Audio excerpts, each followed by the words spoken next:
Good day, and thank you for viewing my keynote that will hopefully give you $15,000 worth of value in 15 minutes.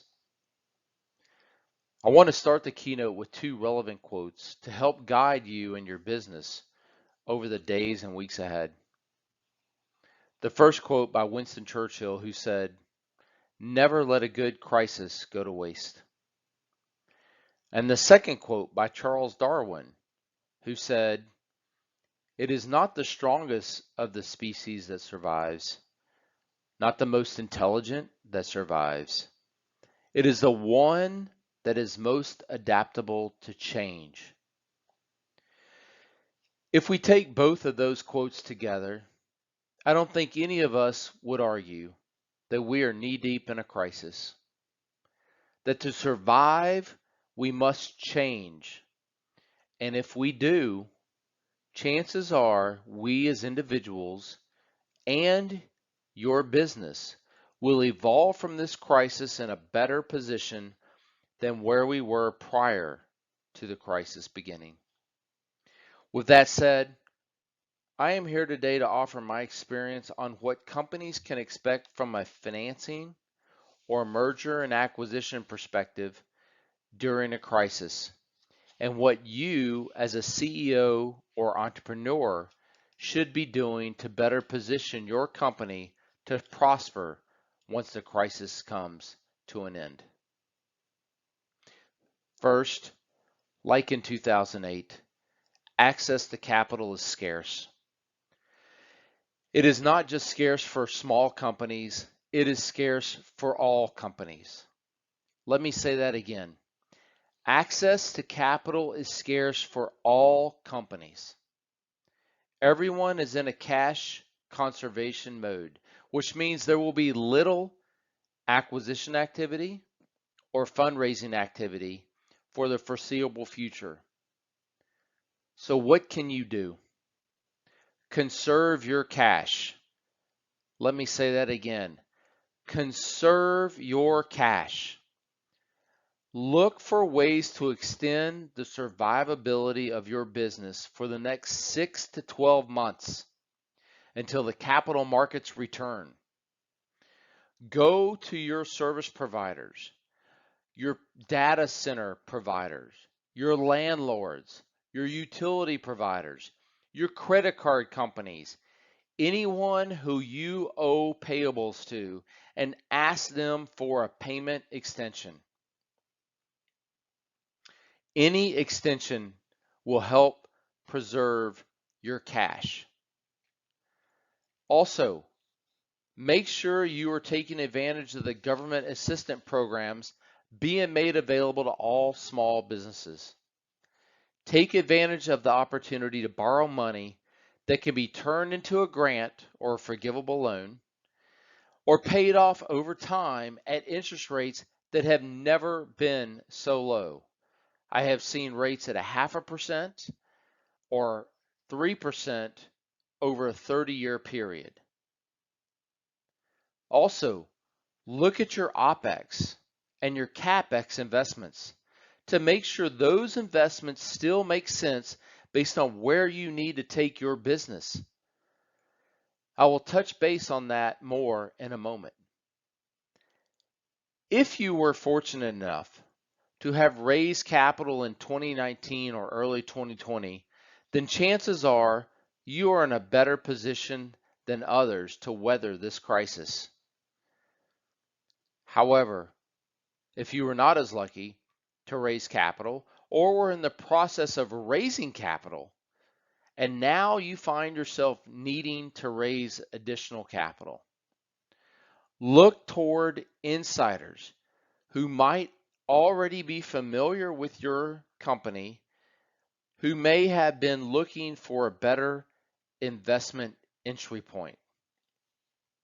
Also, if you have existing investors, go back to those investors and try to raise capital from them. Additionally, all companies you work with, your customers, your service providers, they all have a vested interest in the success of your business. They may be in a position to support you and your business during these challenging times. Go back to them and ask them if they are in a position to give you capital. But hear this advice very clearly. Do not shut down. Do not stop. Do not feel sorry for yourself. Everyone is being impacted by this crisis. You need to think of ways to adapt and position your business to succeed once this crisis ends. And it will end, just like the crisis of 2008 eventually ended. Remember, do not let a good crisis go to waste. Second, the one thing that we know from this crisis is that the move to digital will now occur at speeds we have never seen before. The digital transformation was well on its way prior to the crisis, but with consumers of all geographies and all socioeconomic status being forced to embrace technology due to shelter-in-place mandates across the country, this digital transformation will now occur at lightning speeds. If you did not have a digital strategy prior to this crisis, then you're way behind. And perhaps, I would argue, too far behind to even recover. If you had a digital strategy prior to this crisis, take a brief pause, a very brief pause. Make sure your strategy still makes sense in a new digital era. And if it does, then run like crazy to execute on that strategy.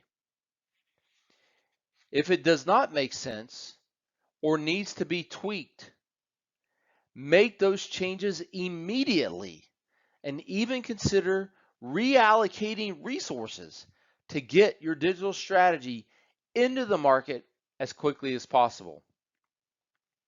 If you are ahead of the curve and you have been waiting on the digital opportunity to take hold, then you need to look for ways to improve your product offering so that your company maintains its relevancy in a digital world.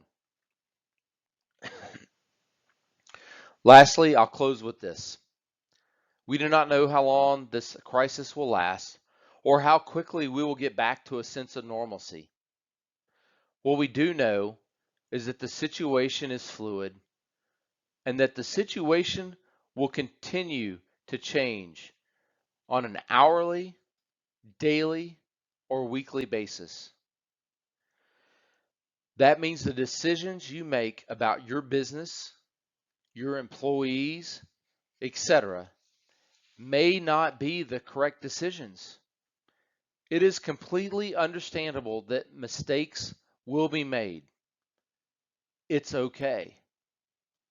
Just remind yourself to keep moving forward and make the best decisions you can with the current information available to you, to your advisors, your employees, and your friends, so that you can position your company for a digital revolution. Do not waste this crisis. Embrace the crisis by adapting your business and forging ahead.